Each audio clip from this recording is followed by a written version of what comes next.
Dans les archives secrètes de l'Université de Caroline du Sud, un document daté de 1857 attend depuis plus de 160 ans qu'on découvre la vérité sur Solomon Hartwell, l'esclave qui fit trembler Charleston en enterrant vivant 9 de ses maîtres dans les fondations mêmes de leur demeure somptueuse. Cette histoire, si elle est vraie, révèle l'une des vengeances les plus méticuleuses et terrifiantes jamais orchestrées sur le sol américain. Inscrivez-vous à cette chaîne et dites-moi de quelle ville vous nous écoutez, car cette histoire vous glacera le sang, peu importe d'où vous venez. Charleston, Caroline du Sud, automne 1856. La ville portuaire respire encore l'opulence d'un Sud prospère. Ses maisons à colonnes blanches témoignant de fortunes bâties sur le commerce du coton et sur d'autres marchandises bien plus sombres. Les pavés humides de Meeting Street résonnent du claquement des sabots des chevaux tirant les calèches ornementées des familles les plus influentes de la région. Les Pemberton, établis depuis 4 générations, les Ravencroft, dont la fortune remonte à l'époque coloniale, les Caldwell, qui règnent sur leurs vastes plantations comme des monarques absolus sur leur domaine. En cette période d'avant-guerre, Charleston demeure un bastion inébranlable de l'aristocratie sudiste, une société figée dans ses traditions et ses privilèges. Les salons feutrés des grandes demeures du quartier prestigieux de South of Broad accueillent chaque soir des discussions politiques enflammées et des transactions commerciales discrètes, tandis que, dans les quarters sombres des plantations environnantes, des centaines d'âmes humaines réduites en esclavage travaillent dans des conditions que même les contemporains les plus endurcis préfèrent ignorer par commodité morale. L'air de Charleston porte en permanence les effluves mélangés du jasmin des jardins patriciens et de la sueur des docks où s'entassent les balles de coton destinées aux filatures du Nord. Cette dualité olfactive résume parfaitement la contradiction fondamentale d'une ville qui cultive les apparences de la civilisation tout en prospérant grâce à la barbarie organisée. C'est dans ce décor de grandeur hypocrite et de raffinement cruel que va se dérouler l'une des vengeances les plus élaborées de l'histoire américaine. Une vengeance orchestrée par un homme dont l'intelligence exceptionnelle n'avait d'égal que la profondeur abyssale de sa souffrance accumulée. Solomon Hartwell, 36 ans, esclave depuis sa naissance mais libre dans son esprit depuis qu'il avait appris à déchiffrer les secrets de l'écriture. Solomon n'était pas un esclave ordinaire, et c'est précisément cette singularité qui allait faire de lui l'ennemi le plus dangereux que l'institution esclavagiste ait jamais enfanté. Né vers 1820 sur la plantation Whitfield, située à une quinzaine de milles au nord de Charleston, il avait eu la chance extraordinaire d'apprendre à lire et écrire en secret, grâce aux leçons clandestines que lui donnait Eleanor Whitfield, la fille cadette de son premier maître.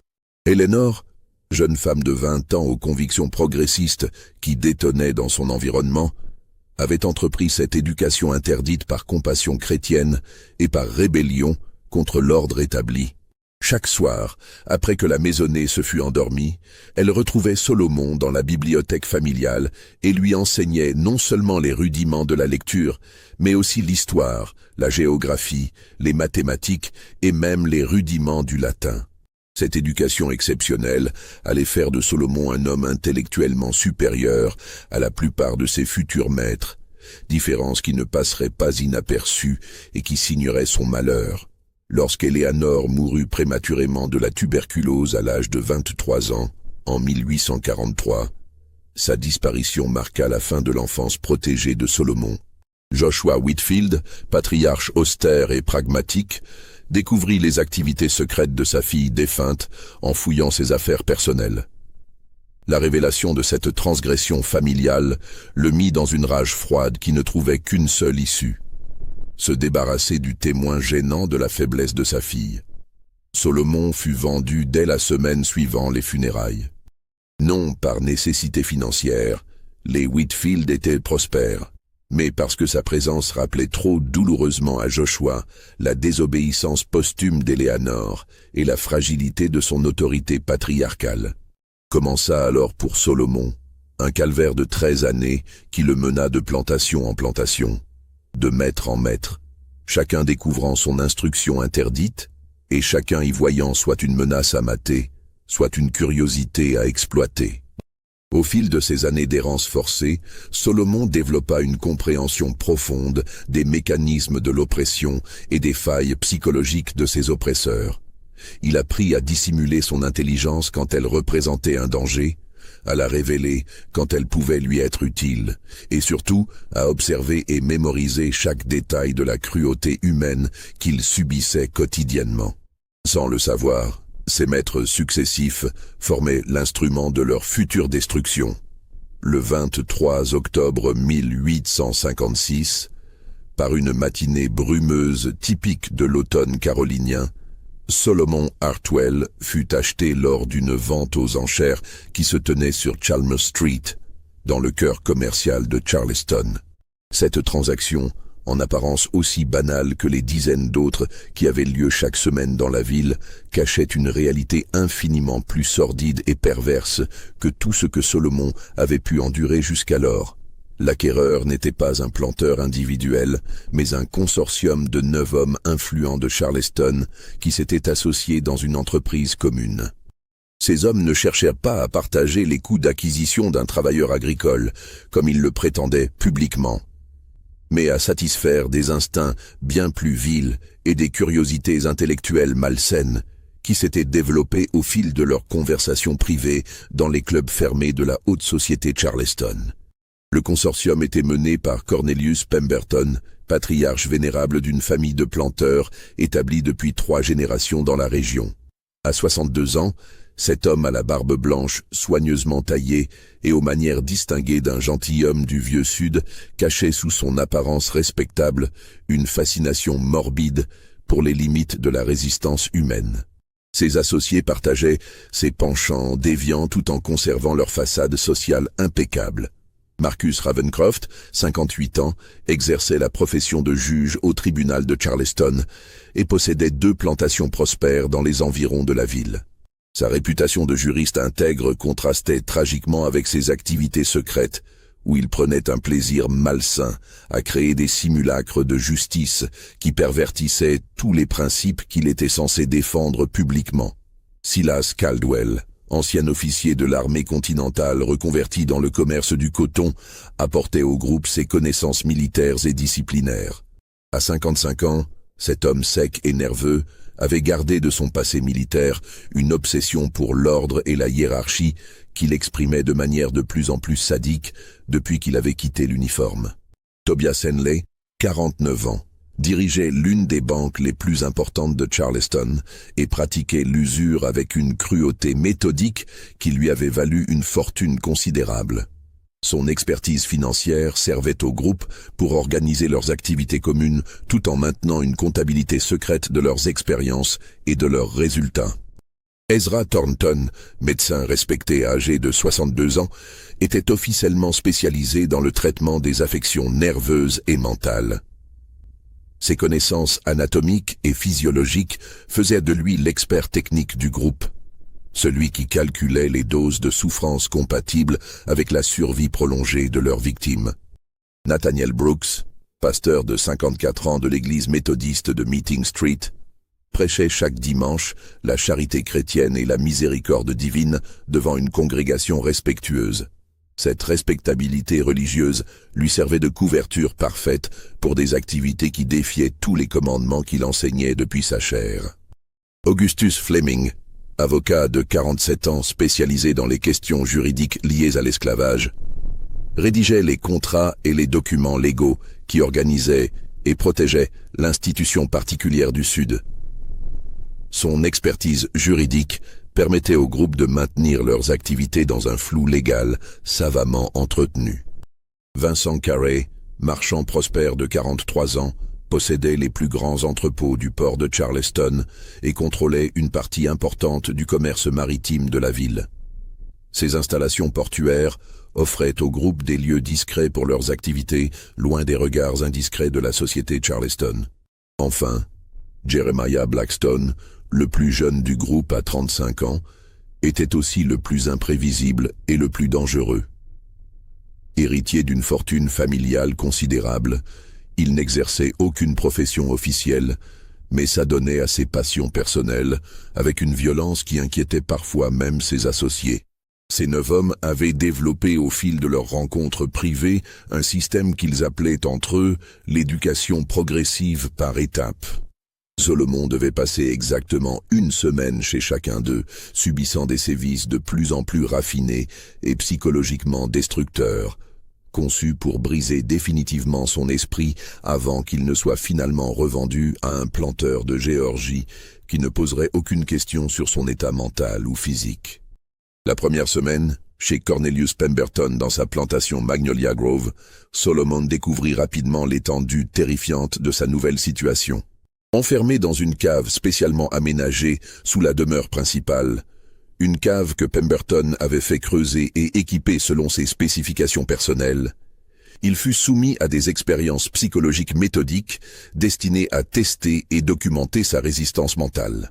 Pemberton, fasciné par les théories émergentes de la phrénologie et de la physiognomonie alors en vogue dans les cercles intellectuels, mesurait obsessionnellement le crâne de Solomon avec des instruments de précision, prenant des notes détaillées sur ses réactions à différents stimuli de douleur et d'humiliation.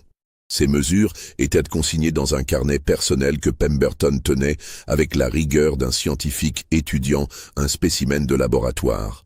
Mais Pemberton avait gravement sous-estimé son cobaye humain. Solomon, loin de se briser sous la pression psychologique comme l'espérait son geôlier, observait avec acuité, analysait méthodiquement, mémorisait chaque détail de son environnement et des habitudes de ses tortionnaires. Chaque faille dans leur système de surveillance, chaque routine prévisible, chaque moment de négligence était enregistré dans sa mémoire avec la précision d'un cartographe explorant un territoire inconnu. Il comprit rapidement que ces hommes avaient fait de leur cruauté un art raffiné, une science expérimentale qu'ils pratiquaient avec la même méthode qu'un chercheur étudiant les propriétés d'un nouveau composé chimique. Il ne s'arrêterait pas tant qu'il conserverait un souffle de vie et une parcelle de lucidité. Cette révélation, loin de le désespérer, cristallisa en lui une résolution d'acier trempé. C'est durant cette première semaine de calvaire, dans l'obscurité moite de la cave de Pemberton, que germa dans l'esprit exceptionnellement organisé de Solomon l'idée de sa vengeance. Non pas une révolte désespérée et vouée à l'échec comme tant d'esclaves en avaient tenté avant lui, mais un plan méticuleux et d'une sophistication diabolique qui prendrait des mois à s'accomplir et qui retournerait contre ses tortionnaires leur propre raffinement de cruauté. Les semaines suivantes confirmèrent et dépassèrent même les pires craintes que Solomon avait pu nourrir concernant son sort. Chaque passage d'un maître à l'autre révélait de nouveaux abîmes dans la perversité humaine et de nouvelles variations sur le thème de la torture psychologique et physique. Chez Marcus Ravencroft, dans sa demeure élégante du quartier résidentiel de Charleston, Solomon fut plongé dans un univers kafkaïen de justice pervertie qui dépassait en horreur tout ce qu'il avait pu imaginer. Ravencroft avait transformé sa cave en une parodie sinistre de tribunal, avec un banc des accusés, une chaire de juge et même un box de jury occupé par des mannequins de bois revêtus de robes noires. Dans cette mascarade judiciaire quotidienne, Solomon était alternativement accusé de crimes imaginaires soigneusement détaillés et forcé de témoigner contre d'autres esclaves fictifs dont Ravencroft inventait les biographies avec un talent narratif digne d'un romancier. Le juge prenait un plaisir malsain à créer des dilemmes moraux impossibles, forçant Solomon à choisir lesquels de ses supposés complices méritaient les châtiments les plus sévères pour des forfaits qu'il n'avait jamais commis. Ces séances duraient parfois 8 heures d'affilée, Ravencroft endossant tour à tour les rôles du procureur, de l'avocat de la défense et du juge, créant des débats juridiques surréalistes où Solomon était simultanément victime, témoin et accusé. La perversité du système résidait dans sa logique implacable. Chaque réponse de Solomon était retournée contre lui, chaque protestation d'innocence interprétée comme un aveu de culpabilité supplémentaire. Chez Silas Caldwell, l'ancien militaire, La torture prit une dimension plus physique, mais toujours soigneusement calculée pour ne laisser aucune marque visible qui pourrait compromettre la revente future de Solomon. Caldwell avait transformé les vastes écuries de sa propriété en un véritable camp d'entraînement militaire où il soumettait Solomon à des exercices impossibles inspirés de ses souvenirs de caserne. Marches forcées dans des bottes trop petites remplies de gravier, exercices de port d'armes avec des fusils délibérément déséquilibrés, séances d'instruction militaire ponctuées de punitions pour des fautes que Solomon ne pouvait pas éviter de commettre. Caldwell avait recréé toute la brutalité de la discipline militaire en l'amplifiant et en la pervertissant. Les échecs inévitables de Solomon étaient punis par des privations de nourriture et de sommeil calculées pour maintenir sa lucidité tout en épuisant ses forces physiques. Tobias Henley, le banquier méticuleux, développa un système d'une perversité comptable qui transformait chaque moment de l'existence de Solomon en transaction financière. Henley avait créé un système de dettes fictives que Solomon était supposé rembourser par un travail supplémentaire et des privations volontaires. Chaque repas, chaque gorgée d'eau, chaque minute de repos était facturé selon un barème complexe que Henley modifiait quotidiennement. Les intérêts s'accumulaient selon des règles mathématiques incompréhensibles, créant une spirale infernale de dettes qui augmentait plus vite que Solomon ne pouvait théoriquement la rembourser. Henley prenait un plaisir sadique à expliquer à Solomon, chiffres à l'appui, l'impossibilité mathématique de sa situation et l'inutilité fondamentale de tous ses efforts. Cette démonstration quotidienne de l'absurdité économique de sa condition d'esclave était destinée à briser en Solomon toute illusion sur la possibilité de s'élever par le travail et le mérite. Mais c'est chez le docteur Ezra Thornton que Solomon vécut les moments les plus éprouvants et les plus dangereux de son calvaire. Thornton, médecin respecté de Charleston et membre de plusieurs sociétés savantes, utilisait ses connaissances anatomiques approfondies pour infliger des souffrances précises et scientifiquement calibrées qui repoussaient les limites de l'endurance humaine sans jamais franchir le seuil de la mort.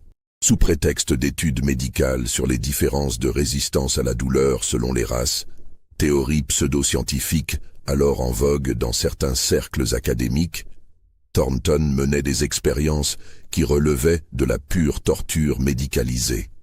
Il documentait méticuleusement les réactions de Solomon dans des carnets qu'il gardait soigneusement cachés dans son cabinet privé, rédigeant des comptes rendus cliniques d'une froideur scientifique qui rendait ses actes encore plus monstrueux.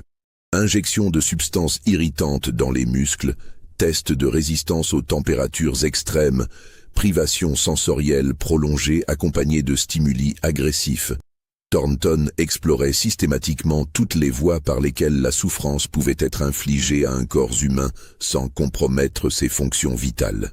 Ses connaissances médicales lui permettèrent de calculer avec précision les doses de tourments compatibles avec la survie, transformant la médecine en instrument de torture raffiné. Chaque passage d'un maître à l'autre était soigneusement orchestré selon un protocole établi par le consortium. Solomon était transporté dans une carriole fermée et verrouillée, menottée et encagoulée, de sorte qu'il ne puisse pas identifier les liens géographiques entre ces différents lieux de détention, ni comprendre la logique de ses déplacements dans Charleston et ses environs. Cette isolation calculée faisait partie intégrante du processus de désorientation psychologique. Solomon devait perdre tout repère spatial et temporel, toute capacité à situer ses souffrances dans un contexte géographique ou social compréhensible. Il devait devenir un objet de laboratoire totalement dépendant de ses expérimentateurs, incapable d'imaginer une existence en dehors de leur système de torture scientifique. Pourtant, contre toute attente de ses tortionnaires, Solomon gardait non seulement l'esprit clair, mais développait une acuité intellectuelle encore renforcée par l'adversité. Durant les rares moments de répit qu'on lui accordait, dans les intervalles entre les séances de torture, il organisait mentalement sa stratégie de vengeance avec la méthode d'un général planifiant une campagne militaire complexe. Il avait compris que ces hommes se considéraient comme intouchables, protégés par leur statut social éminent, leur réseau d'influence politique et économique, et surtout par leur conviction inébranlable de la légitimité morale de leurs actes. Cette arrogance collective serait leur point faible, la faille dans leur système défensif que Salomon exploiterait pour les détruire un par un. Le point de bascule psychologique survint lors de sa 8e semaine de calvaire chez le pasteur Nathaniel Brooks. Celui-ci avait installé Salomon dans les sous-sols labyrinthiques de son église méthodiste, dans un espace spécialement aménagé sous l'autel principal. Cette cache, accessible par un système de passage secret que Brooks avait fait creuser à ses frais, permettait au pasteur de forcer sa victime à assister à ses sermons dominicaux depuis les entrailles même de son lieu de culte. Brooks prenait un plaisir pervers, particulièrement raffiné, à prêcher sur les thèmes de la miséricorde divine, du pardon chrétien et de la justice céleste, tout en sachant que sa victime l'entendait parfaitement, enchaînée quelques mètres sous ses pieds.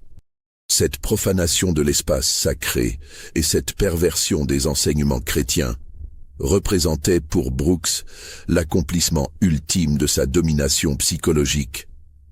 C'est en entendant Brooks prêcher avec une éloquence passionnée sur la charité envers les déshérités et la protection des innocents que Salomon réalisa pleinement l'hypocrisie absolue et l'abjection morale de ces tortionnaires. Ces hommes ne se contentaient pas d'être cruels. Ils avaient fait du mal leur véritable religion, tout en conservant les apparences de la respectabilité sociale et même de la vertu chrétienne. Cette révélation acheva de cristalliser la détermination de Salomon et transforma sa soif de vengeance personnelle en mission quasi-religieuse. Il ne s'agissait plus seulement de punir ses propres tortionnaires, mais de révéler au monde la vérité sur ces piliers supposés de la société Charleston et de faire justice pour toutes leurs victimes passées et futures. La 9e et dernière semaine de son calvaire programmé devait se passer chez Jeremiah Blackstone, le plus jeune et paradoxalement le plus imprévisible membre du consortium. Blackstone possédait une imposante demeure sur East Bay Street, directement face au port animé de Charleston, une position géographique qui lui permettait de surveiller les allées et venues des navires, tout en bénéficiant de l'isolement acoustique nécessaire à ses activités secrètes. Contrairement aux autres membres du groupe, Blackstone ne cherchait pas à justifier sa cruauté par des théories pseudo-scientifiques, des prétextes religieux ou des rationalisations économiques. Il était cruel par plaisir pur et simple, par fascination esthétique pour la souffrance humaine, et cette absence totale d'hypocrisie le rendait paradoxalement plus prévisible que ses associés plus sophistiqués. Mais cette franchise dans la perversité poussa Blackstone à commettre une erreur fatale qui allait compromettre tout le système si soigneusement élaboré par le consortium. Convaincu que 8 semaines de torture méthodique avaient définitivement brisé l'esprit de Salomon et en avaient fait un objet humain totalement docile, Blackstone négligea certaines précautions de sécurité élémentaires que ses associés plus prudents avaient toujours respectées. C'est ainsi que Salomon découvrit, dans le bureau personnel de Blackstone, laissé exceptionnellement non verrouillé, l'existence et le contenu des correspondances secrètes entre les 9 membres du consortium. Ces lettres, rédigées dans un code simple mais systématique que l'intelligence aiguisée de Salomon déchiffra en quelques heures d'études attentives, révélaient l'ampleur véritable de leur conspiration et l'étendue de leurs crimes passés. Les documents découverts révélaient que le système de torture organisé du consortium fonctionnait depuis plus de 10 ans et avait fait de nombreuses victimes avant Salomon. Les lettres mentionnaient avec une précision comptable d'autres esclaves, hommes et femmes, qui avaient subi le même processus de destruction méthodique. Certains étaient morts durant le processus d'éducation progressive, leurs corps discrètement enterrés dans des fosses communes sur des terres reculées appartenant aux différents membres du groupe. D'autres avaient survécu physiquement, mais avaient sombré dans une folie totale qui les rendait inutilisables comme main-d'œuvre, ces épaves humaines étant alors revendues à des prix dérisoires à des planteurs peu scrupuleux de Géorgie ou d'Alabama qui ne posaient aucune question sur l'état mental de leurs acquisitions. Les correspondances révélaient même l'existence d'un réseau de complicité avec certains marchands d'esclaves de Savannah qui se spécialisaient dans ce type de marchandises humaines défectueuses. Plus troublant encore, Solomon découvrit que le consortium avait développé toute une méthodologie pseudo-scientifique de la torture psychologique, s'inspirant des dernières théories psychiatriques européennes et des techniques d'interrogatoire militaire perfectionnées pendant les guerres napoléoniennes. Ils avaient créé un véritable laboratoire humain où ils testaient différentes approches de destruction mentale pour déterminer les méthodes les plus efficaces. Les lettres révélaient aussi l'existence de connexions avec des groupes similaires dans d'autres États du Sud, suggérant un réseau organisé de torture expérimentale qui dépassait largement les frontières de la Caroline du Sud. Des échanges réguliers d'informations techniques et même de victimes avaient eu lieu entre Charleston et des villes comme Richmond, Atlanta ou la Nouvelle-Orléans. Cette découverte transforma la soif de vengeance personnelle de Solomon en une mission de justice beaucoup plus vaste.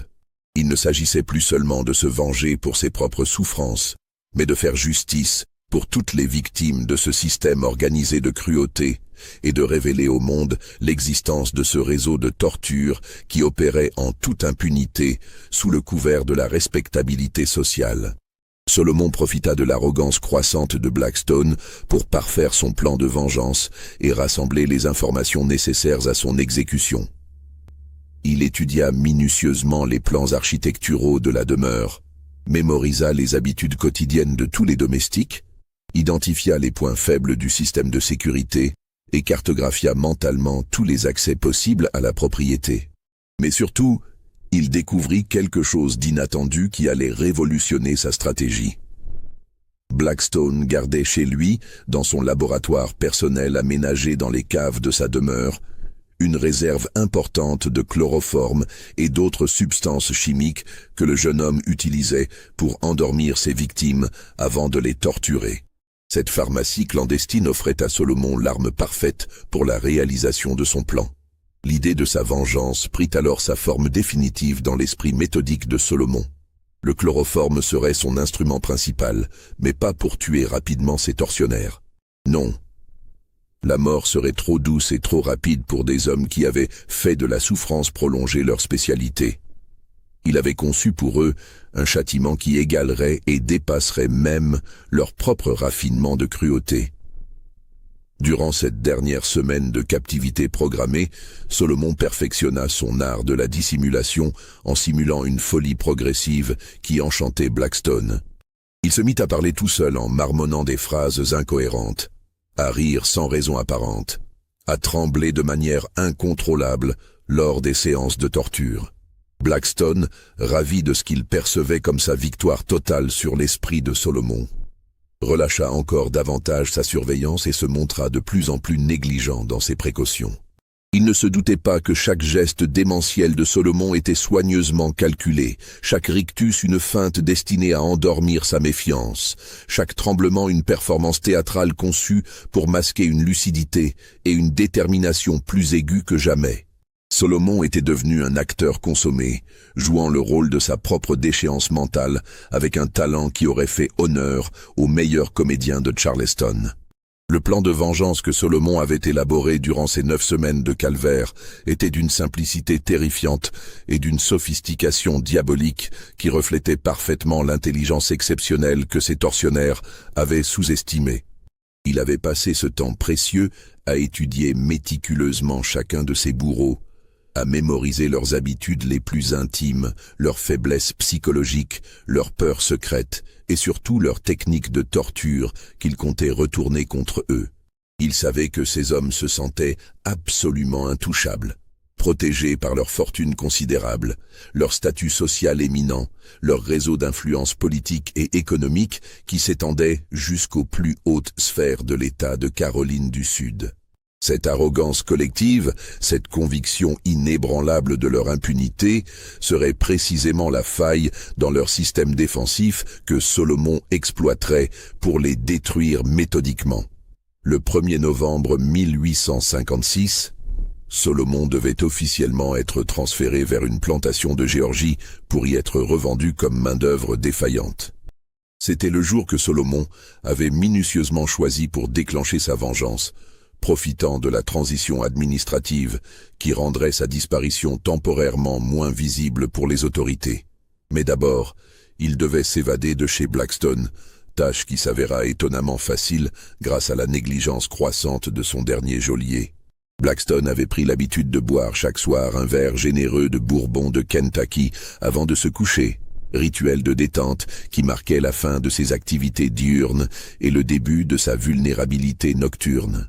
Cette nuit-là, Solomon mélangea habilement une dose soigneusement calculée de chloroforme au whisky de son tortionnaire, dosage qu'il avait appris à maîtriser en observant Blackstone utiliser cette substance sur d'autres victimes. Quand Blackstone s'effondra dans son fauteuil de cuir, inconscient pour plusieurs heures, Solomon récupéra les clés de ses chaînes et sortit silencieusement de la propriété par une fenêtre du sous-sol qu'il avait repérée et testée durant sa captivité. Mais au lieu de fuir vers le nord comme tout esclave évadé l'aurait instinctivement fait, Solomon prit la décision la plus audacieuse et la plus dangereuse de sa vie.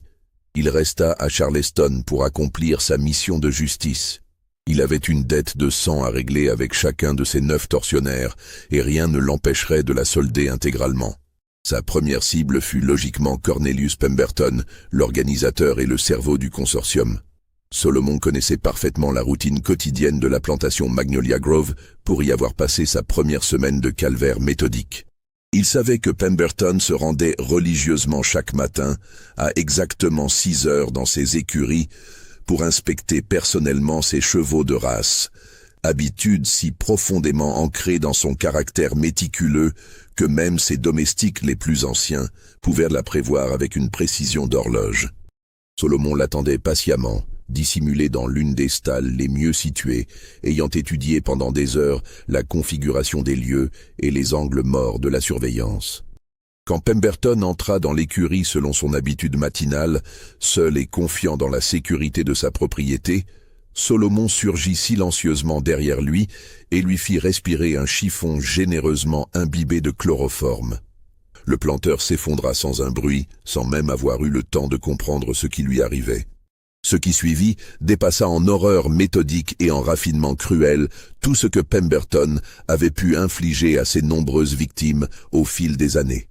Solomon traîna le corps inconscient de son premier tortionnaire vers les fondations de la maison principale, où des travaux de rénovation architecturale avaient récemment commencé sous la direction d'un entrepreneur de Charleston. Là, dans la terre humide et argileuse caractéristique de la région côtière de Caroline du Sud, Solomon creusa méticuleusement une fosse aux dimensions soigneusement calculées, juste assez grande pour contenir un homme adulte en position assise, les genoux repliés contre la poitrine. Cette position, particulièrement inconfortable et angoissante, était inspirée directement des techniques de confinement que Pemberton utilisait dans sa cave expérimentale. Quand Pemberton reprit lentement conscience, encore engourdi par les effets persistants du chloroforme, il découvrit avec une terreur grandissante qu'il se trouvait enterré jusqu'au cou dans la terre froide et humide de sa propre plantation. Seule sa tête dépassait du niveau du sol et un tube de bambou soigneusement inséré dans sa bouche lui permettait de respirer avec difficulté. Solomon avait calculé que dans cette position précaire, avec juste assez d'air pour survivre, mais pas assez pour crier efficacement ou appeler à l'aide, Pemberton pourrait tenir plusieurs jours avant de mourir lentement de soif, d'exposition aux éléments ou d'épuisement psychologique, mais ce n'était que le début de la vengeance raffinée de Solomon. Avant de quitter les lieux, il plaça stratégiquement devant les yeux horrifiés de Pemberton un miroir brisé en plusieurs fragments, disposé de manière à ce que sa dernière vision soit son propre reflet déformé et multiplié par la terreur. Puis il combla partiellement la fosse avec des pierres et de la terre soigneusement tassée, ne laissant qu'un petit espace vital autour de la tête de sa victime. Les travaux de rénovation devaient officiellement reprendre le lundi suivant. Les ouvriers découvriraient inévitablement le corps, mais pas avant que Pemberton n'ait vécu l'agonie prolongée qu'il avait infligée à tant d'innocents dans sa cave expérimentale. La deuxième victime de Solomon fut Marcus Ravencroft, le juge respecté qui pervertissait la justice dans ses simulacres de tribunaux souterrains. Solomon savait que Ravencroft avait l'habitude invétérée de travailler très tard dans son bureau privé du tribunal de Charleston, souvent seul, jusqu'après minuit, pour préparer ses jugements du lendemain. Cette solitude nocturne offrait à Solomon l'opportunité parfaite pour sa vengeance. Ce soir-là, quand le juge quitta finalement le bâtiment du tribunal dans l'obscurité de la nuit Charleston, Solomon l'attendait dissimulé dans sa calèche personnelle. L'attaque fut aussi rapide que silencieuse.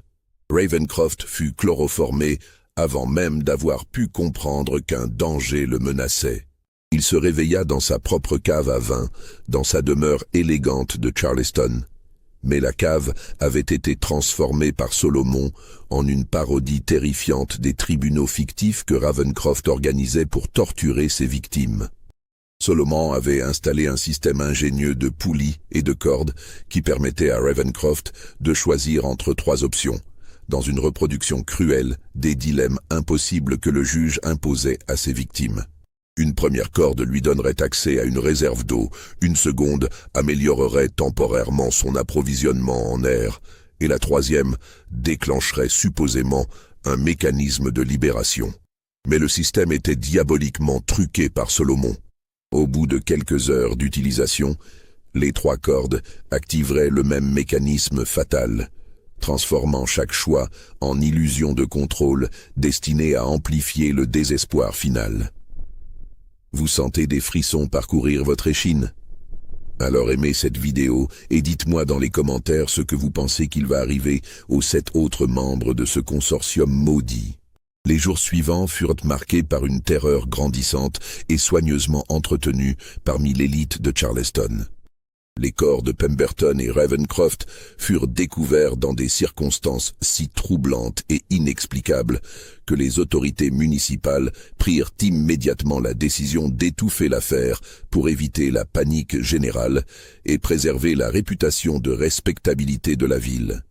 Mais parmi les cercles les plus fermés et les plus influents de la haute société Charleston, la nouvelle se répandit néanmoins comme une traînée de poudre alimentée par les rumeurs et les spéculations. Quelqu'un ou quelque chose s'en prenait méthodiquement aux membres les plus respectés et les plus puissants de leur communauté, utilisant des méthodes d'une sophistication et d'une cruauté qui dépassaient tout ce qu'ils avaient pu imaginer. Silas Caldwell, l'ancien militaire dont l'expérience du combat aurait dû le rendre plus méfiant, fut paradoxalement le troisième à tomber dans les pièges minutieusement tendus par Solomon. Il disparut un matin brumeux alors qu'il effectuait sa tournée habituelle d'inspection de ses champs de coton, profitant de la brume matinale caractéristique de l'automne carolinien pour s'approcher de ses ouvriers agricoles sans être vu par d'éventuels observateurs hostiles. Solomon l'attendait dans les rangées de cotonniers, invisible dans la brume blanche qui montait des champs humides. L'attaque fut si rapide et si professionnelle que Caldwell, malgré son entraînement militaire, n'eut aucune chance de résister ou même de comprendre ce qui lui arrivait. Il s'effondra entre les plants de coton, terrassé par le chloroforme avant d'avoir pu pousser le moindre cri d'alarme.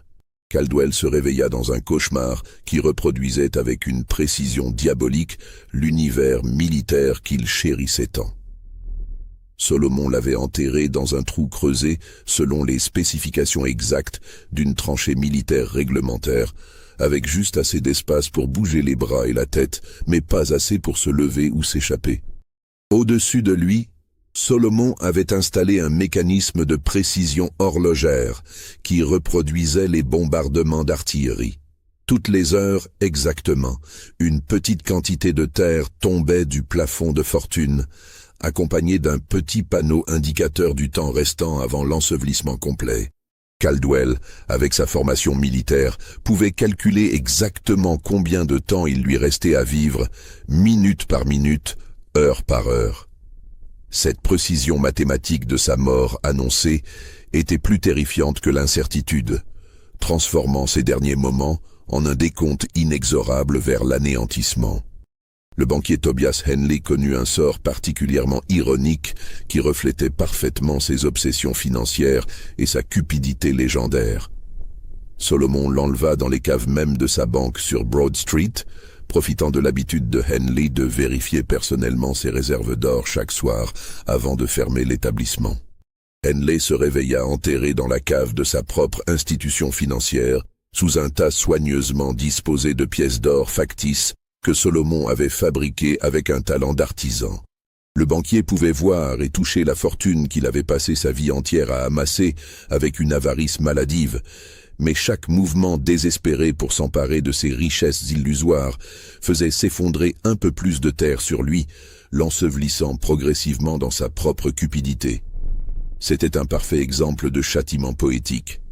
L'avarice de Henley était littéralement devenue l'instrument de sa propre destruction, chaque geste vers la richesse accélérant sa mort dans une spirale infernale de cause à effet.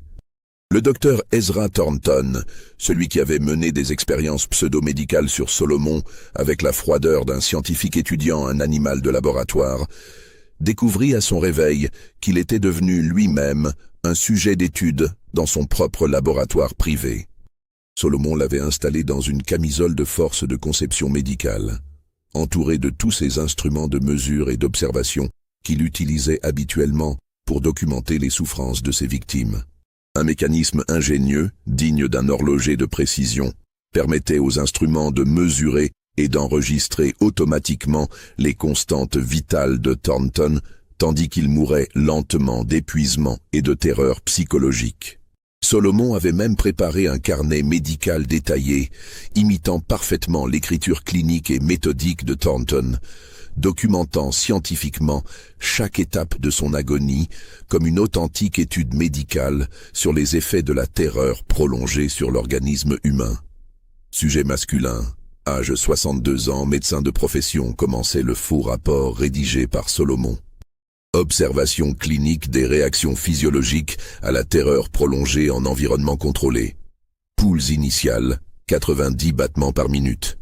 Respiration, 22 cycles par minute. Dilatation pupillaire notable. Le sujet semble comprendre l'ironie de sa situation expérimentale. Thornton vécut assez longtemps pour lire chaque ligne de ce rapport médical fictif, reconnaissant dans chaque phrase la méthodologie rigoureuse qu'il avait lui-même utilisée pour torturer et humilier ses victimes.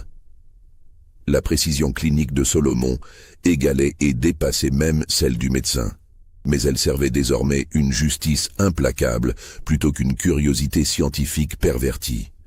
Nathaniel Brooks, le pasteur hypocrite qui profanait quotidiennement sa chair en prêchant des vertus qu'il violait dans l'intimité de ses caves, connut une fin particulièrement chargée de symbolisme religieux.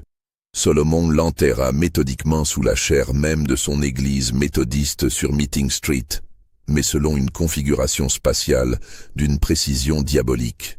Il avait creusé une fosse parfaitement ajustée aux dimensions du pupitre pastoral, de sorte que Brooks se trouvait enterré exactement là où se tenaient habituellement ses pieds durant ses sermons dominicaux.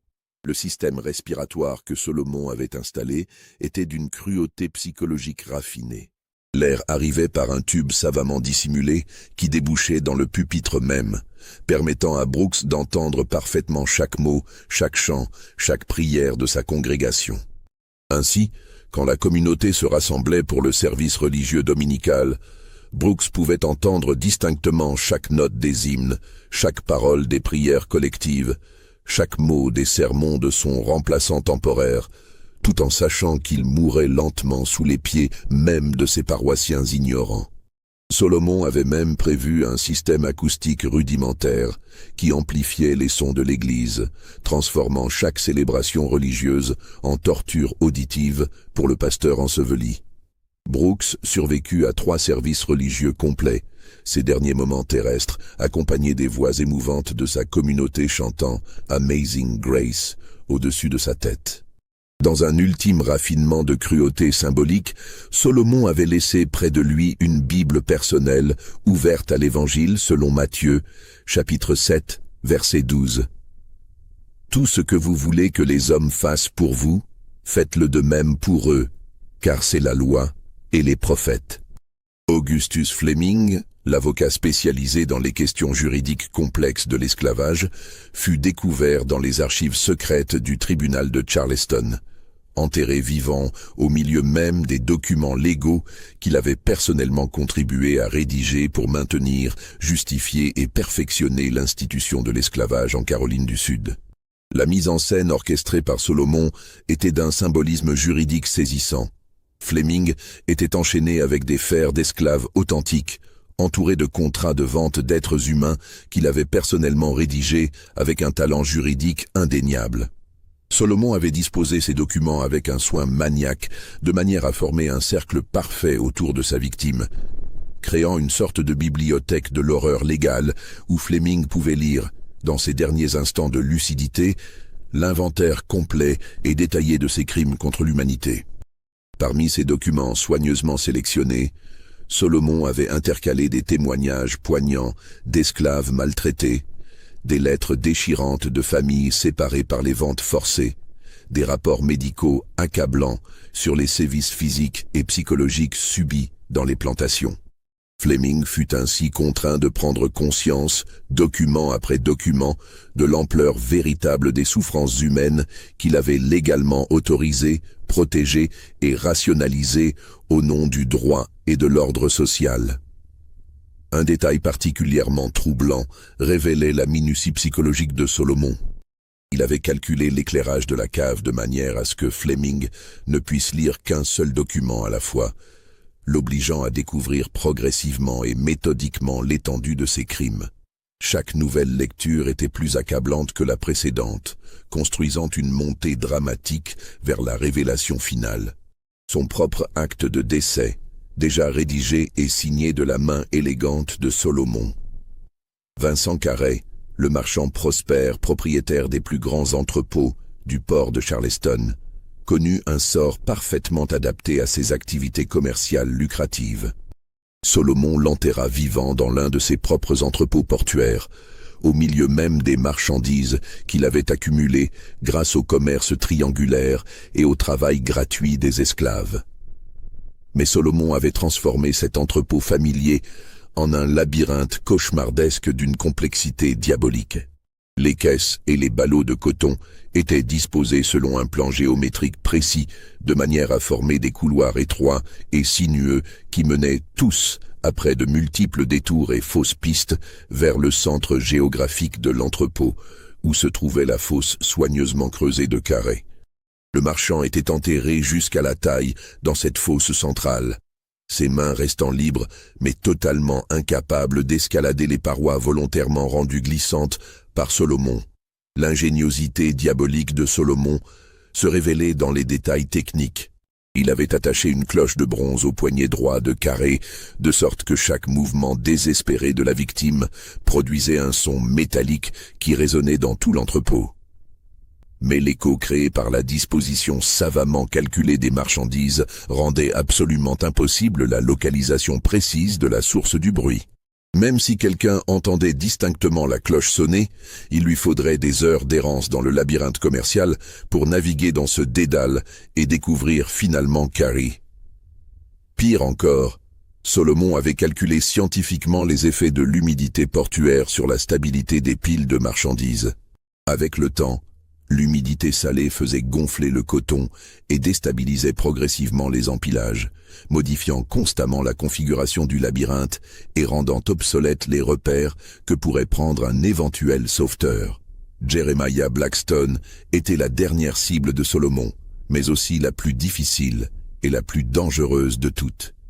Le jeune homme de 35 ans, malgré sa brutalité impulsive, possédait une intelligence tactique aiguisée par son éducation militaire privée. Il avait rapidement compris que les disparitions successives n'étaient pas dues au hasard ou à une série de coïncidences malheureuses, mais suivaient un pattern logique et méthodique. Sa formation militaire lui avait appris à reconnaître les stratégies d'encerclement et d'élimination systématique, et il avait identifié Solomon comme la menace principale bien avant que les autorités municipales ne comprennent seulement ce qui se passait dans leur ville.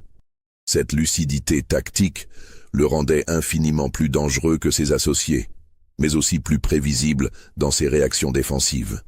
Blackstone transforma immédiatement sa demeure imposante de East Bay Street en véritable forteresse militaire.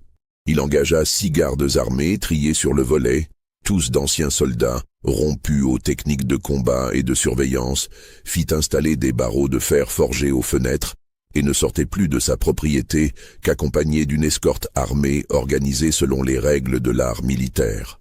Il avait même fait venir spécialement de Virginie son frère cadet, Marcus Blackstone, ancien officier de cavalerie décoré pour sa bravoure pendant les campagnes contre les Indiens, pour coordonner sa protection personnelle et organiser la défense de sa demeure selon les principes de la stratégie militaire défensive.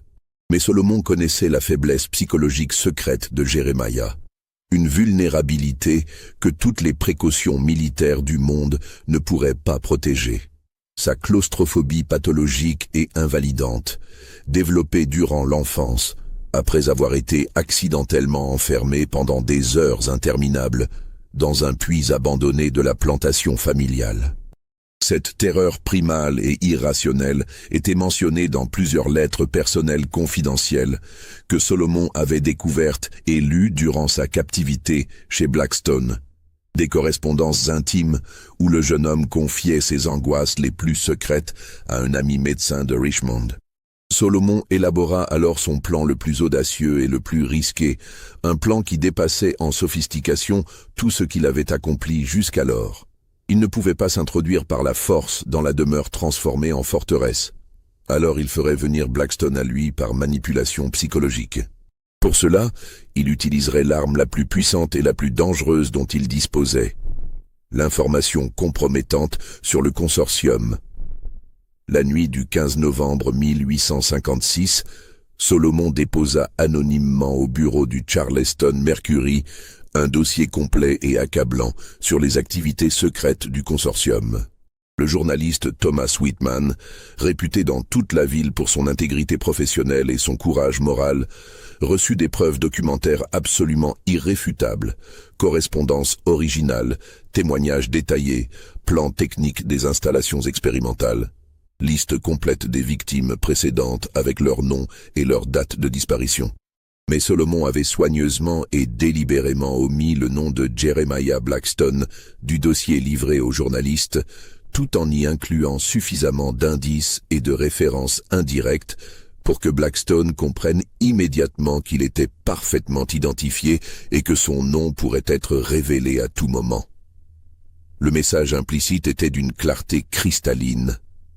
Soit Blackstone se rendait de lui-même à Solomon pour un règlement de compte en tête-à-tête, soit son nom serait livré au journal et au public le lendemain matin, avec toutes les conséquences judiciaires et sociales catastrophiques que cela impliquait. Blackstone, acculé et conscient que sa situation était désespérée, prit la décision fatale de confronter Solomon directement, plutôt que d'attendre passivement la révélation publique de ses crimes. Il pensait pouvoir utiliser sa supériorité numérique, sa formation militaire personnelle et l'expérience de combat de ses hommes pour capturer et éliminer définitivement son ennemi. C'était exactement la réaction que Solomon espérait et avait soigneusement provoquée. Le rendez-vous fut fixé par un message laissé dans l'église profanée de Brooks, les ruines romantiques de l'ancienne plantation Ravenswood, abandonnée depuis une décennie et située à 1 heure de cheval au nord de Charleston, en pleine forêt de pins et de chênes. Blackstone s'y rendit avec ses 6 gardes du corps les mieux entraînés, convaincu de son avantage tactique écrasant. Il découvrit Solomon qui l'attendait calmement, seul et apparemment désarmé, debout au milieu des ruines pittoresques de la maison principale. Mais c'était un piège d'une sophistication extraordinaire que Solomon avait préparé pendant des semaines. Il avait passé des nuits entières à creuser un réseau complexe de tunnels souterrains sous les ruines, installant des mécanismes ingénieux déclenchés par le poids et le mouvement selon les principes de l'ingénierie militaire. Quand Blackstone et ses hommes pénétrèrent dans la clairière selon la formation tactique qu'ils avaient répétée, le sol s'effondra sous leurs pieds selon un plan minutieusement calculé par Solomon. Les gardes tombèrent dans des fosses individuelles parfaitement dimensionnées, assez profondes pour les neutraliser complètement, mais pas assez pour les blesser mortellement. Solomon ne voulait pas d'autres victimes que les membres du consortium. Les hommes de Blackstone n'étaient que des instruments innocents. Blackstone lui-même se retrouva face à face avec Solomon dans une chambre souterraine que ce dernier avait soigneusement aménagée comme une réplique exacte de la cave où il avait été torturé. Chaque détail était reproduit avec une précision obsessionnelle. Les chaînes, les instruments de torture, l'éclairage tamisé, même l'odeur caractéristique d'humidité et de moisissure qui imprégnait les lieux. « Vous vous souvenez de cet endroit, monsieur Blackstone ?» demanda Solomon d'une voix parfaitement calme et contrôlée. « C'est ici que vous m'avez expliqué avec tant d'éloquence que la souffrance était nécessaire pour forger le caractère humain et que la torture était un art qui demandait des années de pratique pour être maîtrisé. J'ai été un élève attentif et appliqué. Vos leçons ont porté leurs fruits. La confrontation psychologique dura des heures interminables. » Solomon força méthodiquement Blackstone à revivre et à détailler chaque moment de torture qu'il avait infligé à ses victimes, non pas en le frappant physiquement, mais en lui décrivant avec une précision clinique terrifiante l'impact psychologique durable de chaque sévice sur ses victimes. Il révéla à Blackstone l'étendue complète de ses connaissances sur le consortium, les noms de toutes les victimes passées, les détails intimes de leurs souffrances, les méthodes de torture spécifiques développées par chaque membre. Vous pensiez que nous étions des animaux sans mémoire, ni intelligence, continua Solomon, avec une froideur qui glaçait le sang. Mais nous voyions tout, nous entendions tout, nous retenions tout dans les moindres détails. Chaque larme versée dans vos caves, chaque cri étouffé par vos bâillons, chaque prière murmurée dans l'obscurité de vos laboratoires d'horreur. Nous étions vos témoins silencieux et patients, et aujourd'hui, nous sommes devenus vos juges implacables. Blackstone tenta désespérément de négocier sa survie, offrant d'énormes sommes d'argent, la liberté immédiate et garantie, même la révélation détaillée d'autres conspirations similaires qu'il connaissait dans d'autres États du Sud. Mais Solomon ne l'écoutait plus. Il avait préparé pour son dernier ennemi un châtiment final à la hauteur de l'ensemble de ses crimes. Le cercueil que Solomon avait confectionné de ses propres mains était une œuvre d'art macabre et symbolique. Fabriqué avec du bois récupéré dans les carters des esclaves de différentes plantations, il reproduisait exactement les dimensions claustrophobiques des cages de transport utilisées pour le commerce triangulaire entre l'Afrique, les Amériques et l'Europe. Blackstone, qui mesurait 6 pieds de hauteur, fut contraint de s'y tenir dans une position fétale inconfortable, reproduisant exactement la posture que les captifs africains avaient dû adopter durant leur traversée cauchemardesque de l'Atlantique. Mais le raffinement psychologique de Solomon dépassait la simple reproduction historique symbolique.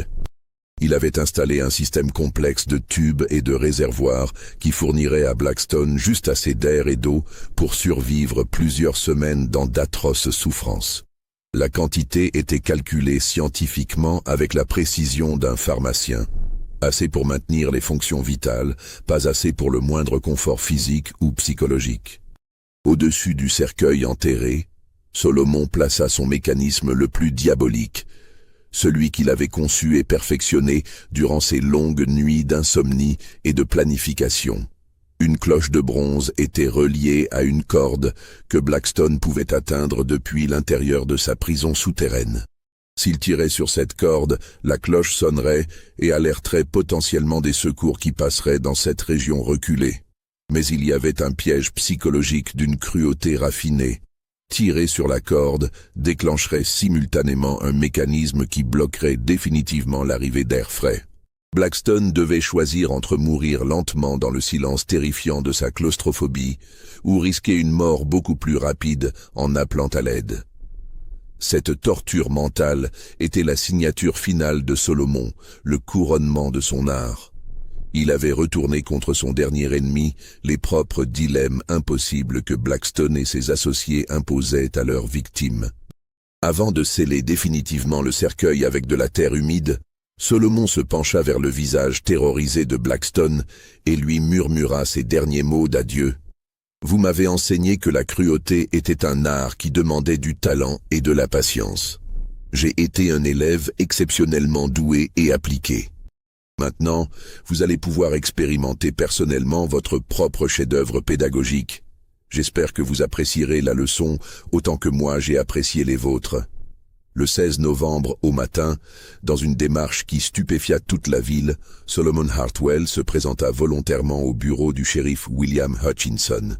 Il était vêtu de ses meilleurs habits, ceux-là même qu'il portait le jour de sa vente aux enchères sur Chalmers Street, et portait sous le bras un sac de cuir contenant tous les documents compromettants du consortium qu'il avait soigneusement rassemblés. « Monsieur le shérif, dit-il avec un calme impressionnant qui troubla profondément Hutchinson, je viens confesser avoir tué 9 hommes de cette ville. Voici les preuves complètes et détaillées de leurs crimes contre l'humanité, et voici les indications géographiques précises pour retrouver leurs corps. La justice a été rendue selon la loi du talion. Le reste appartient désormais à l'histoire et au jugement de Dieu.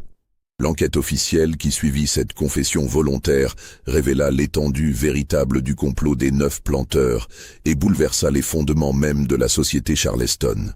Les correspondances et les documents découverts dans le sac de Solomon prouvaient l'existence d'un réseau organisé de torture expérimentale, avec des ramifications qui s'étendaient dans plusieurs États du Sud et des connexions avec des personnalités politiques et économiques de premier plan.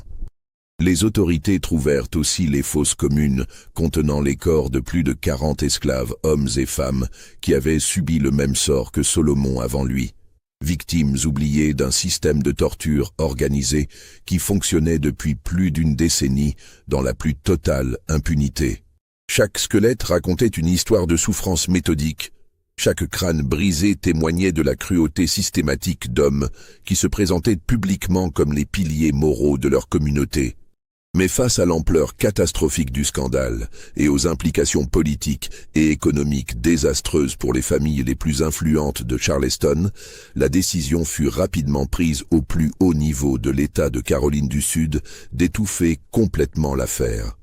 Le gouverneur lui-même, pressé par les lobbies économiques et les réseaux d'influence qui contrôlaient l'économie de l'État, ordonna personnellement que l'enquête soit immédiatement classée « secret d'État » et que seules les familles directement concernées soient discrètement informées des détails les plus accablants. Le procès de Solomon fut une mascarade judiciaire d'une rapidité suspecte.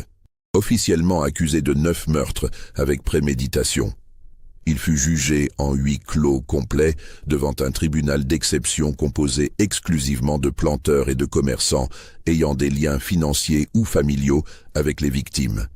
Aucun témoignage à décharge ne fut autorisé. Aucune preuve des tortures subies ne fut officiellement présentée. Aucun avocat indépendant ne fut autorisé à le défendre. Solomon lui-même refusa catégoriquement de se défendre ou de plaider les circonstances atténuantes. Quand le juge-président lui demanda s'il avait quelque chose à dire pour sa défense avant le prononcé du verdict, il répondit simplement, d'une voix claire qui porta dans tout le tribunal silencieux, « J'ai fait exactement ce que la justice divine exigeait de moi. Je n'ai rien à ajouter à mes actes et je n'ai rien à retrancher de mes convictions. » Le verdict fut rendu en moins d'1 heure de délibération. Coupable sur tous les chefs d'accusation, condamnation à mort par pendaison publique.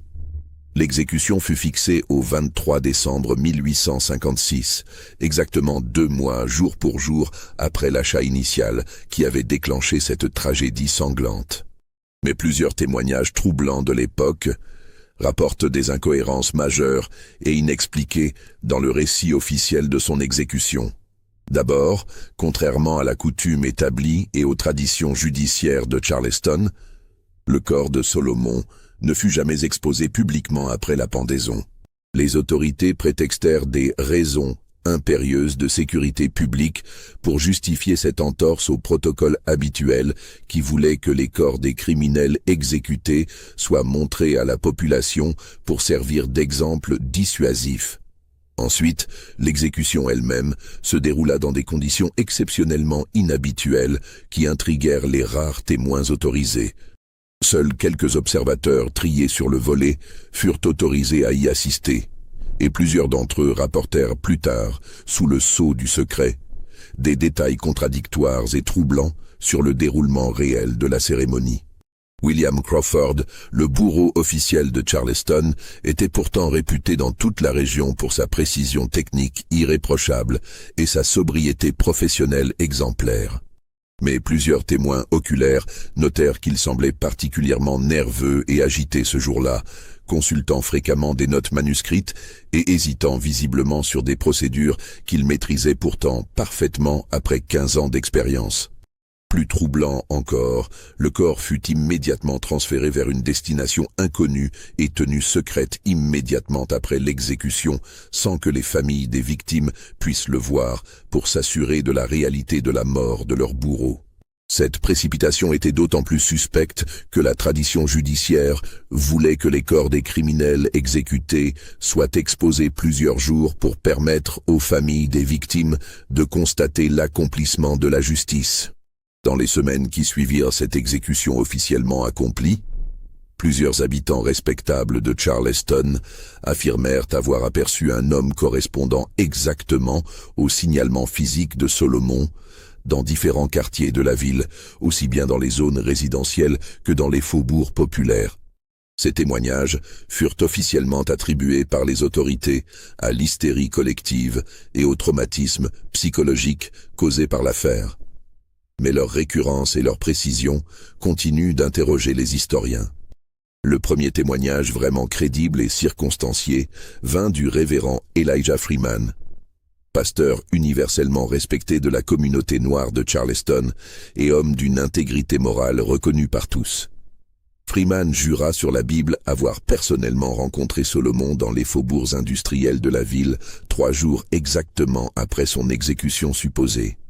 Selon son témoignage détaillé, Solomon lui aurait confié un message énigmatique destiné à ceux qui viendraient après lui pour continuer l'œuvre de justice et lui aurait remis un paquet soigneusement scellé avant de disparaître silencieusement dans la nuit. Ce paquet mystérieux, ouvert seulement en 1865 à la demande expresse de Freeman mourant, contenait les plans architecturaux détaillés de toutes les installations expérimentales.